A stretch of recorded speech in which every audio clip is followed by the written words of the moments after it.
Hi, I'm Priya, and today I'm going to talk to you about the houses in astrology, which are another important part in understanding how what's happening up there might impact us down here. They are the missing piece to connect the astrological events and the placements of the planets to us as individuals via our birth charts. To explain the houses in more detail, I'm going to use the analogy of going on holiday somewhere in the world. Like, try to think of houses as like the continents or the places on a map or globe, because that's essentially what they are. They're like sections or parts of the universe that the planets will travel through.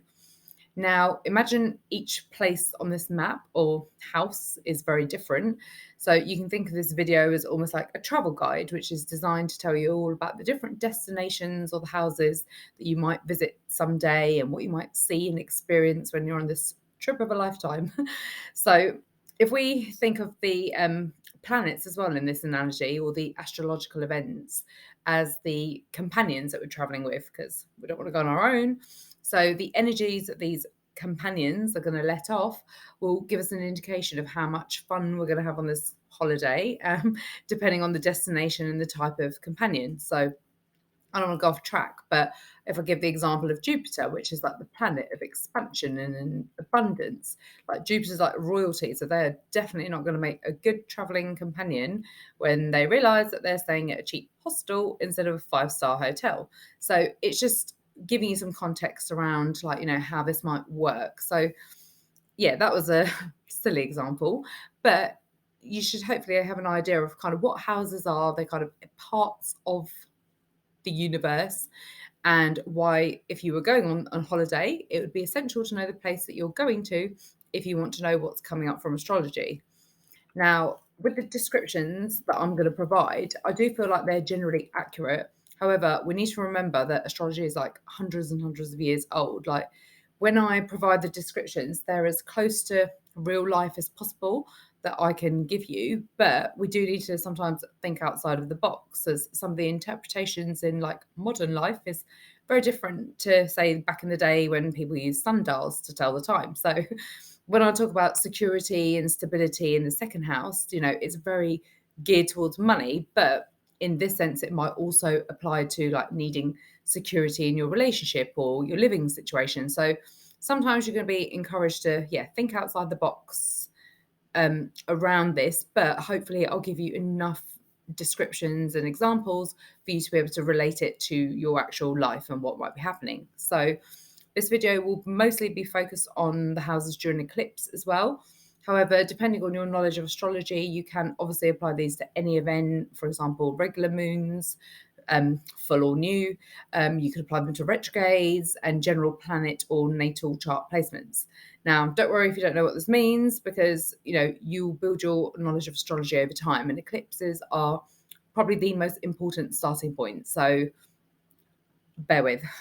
Now, I've split the house descriptions into pairs, you'll notice, because if you see my video about the importance of eclipses, you will know that you are likely to experience both houses, which will occur in opposing signs. Now, eclipses are known to kind of pull you to the two extreme ends of the scale. So it's important that you know what both those ends of the scale are, so that you can maybe try to understand what could be happening for you, because chances are you'll experience both of those things. Now, in each video, I will provide a description of each house and how its ruling zodiac sign as well can give you a better understanding of the things that you might experience during eclipse. Now, if you know your top three signs, you'll be able to see what might be happening in the respective house that it's touching upon in your birth chart, or in other words, you might be able to identify like what the eclipses are about. So I'll give you some examples of how this might play out in reality. So yeah, onto the houses, and I hope you find this video both interesting and useful. The first and seventh houses are the houses of me and we, and they are ruled by Aries and Libra, respectively. Now, the first house rules you. It's your personality, it's your appearance, your identity, how you represent yourself. Your needs and wants are amplified at this time, and it's a good time to ask yourself like what your goals or your wishes are, or what you'd like to see manifesting in the future. And like its ruling sign Aries, it's a time to initiate ideas or take action towards who you want to become, or have your needs met, which you might not have been aware of up until this time. Now, on the opposite side, and ruling the seventh house, we have the Libra like energy, which is a sign of partnership. Now, the seventh house rules committed relationships. So, back in olden days, that would have been your spouse. So, that might have been time for engagement or marriage or making some sort of commitment to each other in that sense. And obviously, in the modern day age, like, there's different interpretations of what that means. Now, in addition to romantic partners, the seventh house rules committed relationships where you're contractually bound to each other, like a business partner or a manager, because you kind of a work contract with them, someone that you might manage, and maybe even an ex-partner where you're, I guess, like committed through, say, custody arrangements of your kids, as another example. So an eclipse in our seventh house makes us more aware of the needs of others, or often what we're getting from others versus what we give them. It rules boundaries and compromises, meaning that we're either setting them around this sort of time, we are realizing that they're not balanced at that time, or that we're being asked by others to make them. So Libra is a sign of justice as well. So issues related to fairness and equality might come up at this time. Now, relationships can be made or broken during this time, and whatever the eventual outcome by the end of the eclipse series, like, they will certainly be tested no matter what, as you are pulled towards the extremes of like what you want versus what you're getting versus what others need from you in return, and all of those things. So that is the seventh house.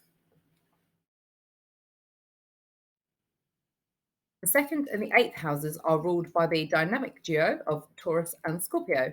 Now, they rule your money and material possessions versus other people's money, or money that comes from sources that you didn't earn, I guess, I mean, not in a literal sense, but that's one way of looking at it. Now, the second house represents things like income or savings or expenses, things of value. So that could be like art or jewelry, for example. And it also rules transportation, like cars. So, for those of you who are familiar with things like the stock market and shares, like, the sign of the bull is synonymous with money, which is exactly why it's ruled by Taurus. Now, during an eclipse in the second house, just like the sign of the bull, you're much more aware of needing things like security and stability. Perhaps sudden or upcoming expenses make you aware of like the income that you're getting. You may get a pay rise around this time, or you may decide on like a savings goal, something that you want to save up for. In terms of transportation, unless you're watching this and you have the money for like a boat or a helicopter, like, assume that for most of us mere mortals, we are looking at things like cars. So perhaps your current one might start experiencing problems, forcing you to have to buy another during this time. Now, you might also be looking for security or become aware of other situations such as relationships, work, your living situation where you're feeling instability. So that can be another thing related to the second house.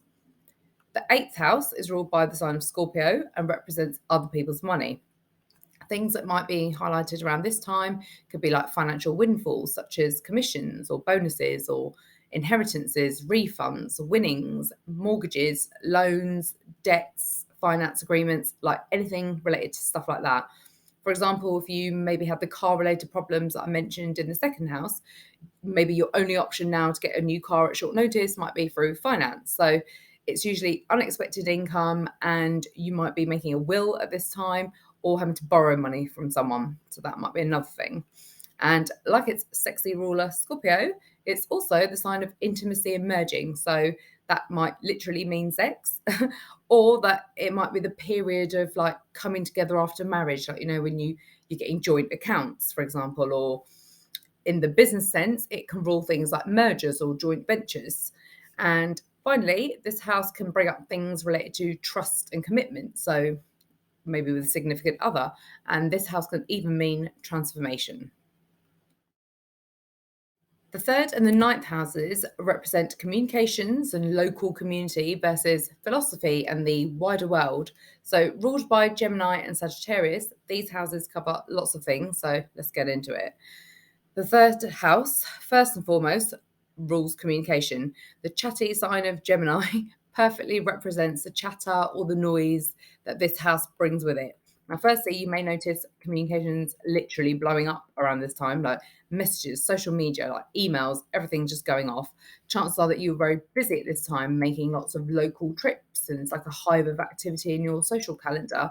So it's like a coffee and catch up there, and like brunch and girls in London on the weekend, and then you've got another work trip to London the week after, and then you're going like Nando's with a friend, and yeah, maybe it's exhausting, but the reason for all this, other than to give you a great time, is because the universe is asking you to help pollinate ideas. Like you're the busy bee chatterbox of the zodiac for a reason, because the important part of these connections that you're making is that you're either helping the universe spread messages, as Gemini is one of the messenger signs of the zodiac. So either you've got something that you were going to tell someone else that they needed to hear at that time, or that you needed to hear something that someone else has to tell you, that because it might inspire you, for example. So this is also a time where you may need to have a actual conversation with someone about something, you know, the ones that I mean, or even that someone wants to have that kind of conversation with you, like the ones that we've been bottling up for some time, and it's time to speak. This house can rule other people or acquaintances, so it can rule things like siblings, neighbours, or cousins.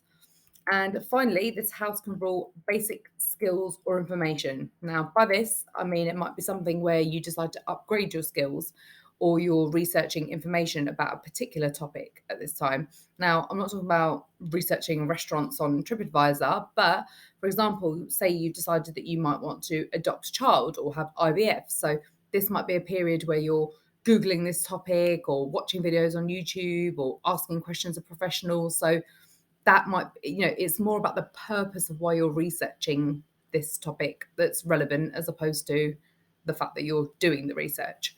So if the third house is the kind of the world around here, then the ninth house is the world out there, which is ruled by the adventurous, ambitious, don't put me in a box energy of Sagittarius. Now, this is a house of higher learning and intellect, so it rules things like education, where you might be enrolling in some sort of study or training program, for example. It rules travel, which can be in the literal sense, so you could be going abroad, and it can also then rule things like immigration or residency, like you might be relocating abroad, or visas or citizenship, for example. You may have to relocate abroad for work. So that might be something you've decided to do, or it's something that comes up at this time. Or you may decide to even go traveling if you're taking like a study break or a career break at that time. And Sagittarius is certainly known for its sense of adventure, and it's like the wanderlust house. So this could also be a kind of a bucket list kind of vibe time as well. So hopefully that means something to you. Now, the ninth house also rules philosophy or spiritual beliefs. So it can be a time where religion is important to you, or it's maybe about your general mindset that's about to shift. Like this might be a time where beliefs that you've held dear, like could be challenged, or you could end up changing your mindset for your ability to suddenly see the bigger picture. And if I use that the IVF or the adoption example that I gave earlier, you might have learned that you can't have IVF, so that's not open to you, and the only adoption you've got is adoption. The only option you have, sorry, is adoption. So while you previously refused to entertain that idea, as you wanted the child to be biologically yours, you might decide at this time that okay, being a mother is definitely the more important thing. So you know, maybe adoption's a path that you're willing to pursue. So it's more like beliefs in a big way, not the world is flat, for example. You can leave your views on that in the comments if you like. The ninth house can also rule legal matters or entrepreneurship. So you might decide to start your own business around this time. And finally, broadcasting and publishing are ruled by this house as well. So this can be everything from you might decide to start a blog or a YouTube channel through to actually writing a book. And it's kind of a time where, like, I guess maybe the wider world might need to hear what you potentially have to say. And this house can even rule teaching. So perhaps there's something related to that where you have something that others can learn from. The fourth house of home and family is ruled by Cancer, while the 10th house is ruled by Capricorn, and that represents our career, our professional goals, and our public image. Now, the fourth house can rule your literal home or family. So you may move house during this time. You might decide to renovate one. You may have family obligations at this time. And the fourth house can rule mothers or important maternal figures. So that might be something that's relevant at this point for you. The sign of Cancer rules the fourth house, and it's very nurturing house. So you may need to tend to others at this time or support them in some way, or even focus on your own self care during this time. Cancer is ruled by the moon, and we know that that represents emotions in astrology. So the fourth house can also mean our emotional security needs attention in a particular situation. And home and family could become a large factor in other life decisions at this time. So, for example, a job that's much further away. So you're like, am I really going to commute? Or you may even decide to start a home based business at this point. If the fourth house is like your world behind closed doors, then the 10th house rules, I guess, everything that's outside of that. And in this sense, it's heavily linked to like your career. And for most people, it's kind of like that home work life balance kind of time is like that's the kind of main area of focus. So you might have moved up in your career or been given more responsibilities or like a leadership position, which is great for the Capricorn sign that rules the house, because the goat literally wants to just climb to the top of the mountain. And that's what this house can bring. It can bring promotion, it can bring prestige, like as I said, stepping up in terms of your leadership or career goals. It could you can receive recognition, or you may even win like an award at this time. This is the house of publicity or professional image. So, for example, it could be a time where your reputation's in the spotlight, you're the talk of the town, or that your name's on like everyone's lips, and that can be great. But this can also be a common time when celebrities or politicians, for example, might go viral for the wrong reasons too, as not all publicity is good publicity. So for us, the normal people, it's most likely going to be linked to our career. And maybe if you're self-employed, you may receive like positive reviews or recommendations through word of mouth in some form at this time. Another word of warning actually about this period is that obviously being busy with work could inevitably mean being away from home or neglecting your self-care. So that is likely to be one of the extremes that is going to be playing out during this period. So be careful of that. Now, while Cancer is the mother of the zodiac, Capricorn is the father, which means that this is also a time for responsibilities to take front and center, and it might even be related to your actual father or another important male figure in your life. Fifth and the 11th houses are ruled by Leo and Aquarius and represent pleasure versus friendship. It can also mean your individual self versus others. So the fifth house calls upon all of us to find our inner J-Lo or Leo. Now, this house is all about the sass and rules self-expression. It rules fun, joy, hobbies, passion, creativity, self-confidence. And that's just like for starters. Like Leo is the eternal child of the zodiac. So this sign can rule actual children, meaning having a baby or finding out that you're pregnant or having to focus on your own children. So something may come up with your kids that's taking your attention at this point or like your focus. The fifth house is also about finding your own inner child. So you may decide to rekindle or start a new hobby or even like a creative or an artistic project. Obviously, the downside of being a child can rule things like tantrums, and you may experience things like issues with ego or pride at this time. So, question to ask yourself is: are you cutting off your nose to spite your face? Hmm? The JLo vibes urge you to be confident and express yourself, which is ideal because this house rules dating, and that's great because if you want to know a good time to try online dating or when you might meet someone, the fifth house can be a good indicator of that. Now, even if you're in a relationship with someone already, this might be a time to bring back the honeymoon period or reignite that excitement or spark, and you might be doing like date nights, for example. So the purpose of this house might be to build your confidence. So it's like basically time to set the stage and express yourself.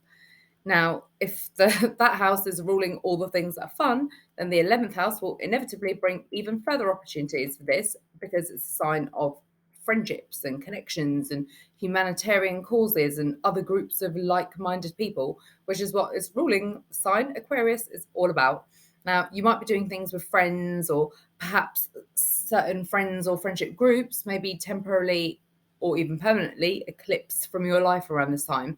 And you may end up making new friendships through the hobbies that I mentioned in the fifth house, or you might become motivated to become in a charitable cause, or even attend a protests with other like-minded people, because again, Aquarians are also the rebels of the zodiac. So why not? Like, this is a house that encourages you to think outside of the box and invent new things or approaches. It's like it's a time to get radical. So this house rules innovation, unsurprisingly, and technology. So digital things like social media or online forums might be connected to the people that you meet or interact with around this time. The sixth house rules health, organization, routines, and day to day business, just like its ruler, the efficient Virgo. The 12th house is an introspective house of isolation and endings, just like its spiritual ruler, Pisces.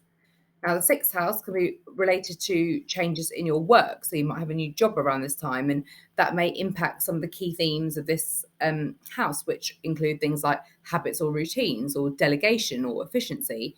Like the anxious energy associated by the perfectionist Virgo, this can be an extremely busy, like it's really busy or stressful time with like meetings and appointments and to do lists coming out of your eyeballs. Now, Virgo likes to be efficient and orderly, so you might be being asked to create like some form of organizational system at this time to try and get it all under control. And this is definitely not a time for things that are not a valuable use of your time. So, this could be where the delegation aspect is important, because you may need to hire help to manage everything. And on that note, you might even take the decluttering vibes literally and be embarking on some kind of storage or organization project. Now, your actual routine may need to change as a result of work, as I've already mentioned, but you may also have changes in your routines because of health. So, for example, you might be starting a new health goal at this time because you want to quit smoking, or you're trying to lose weight and you need to try and fit in running before work. And this might also be motivated by a health issue that's come to light at this period, because rather than you choosing to do this, you may get told that you have to lose weight or that you have to quit smoking, for example. And another example of the routine could be things like your commute. So, time that it takes to travel may change in some shape or form. Now, if that is the house of day to day chaos and stress, when you haven't even got a minute to think, then the 12th house is the complete opposite of that.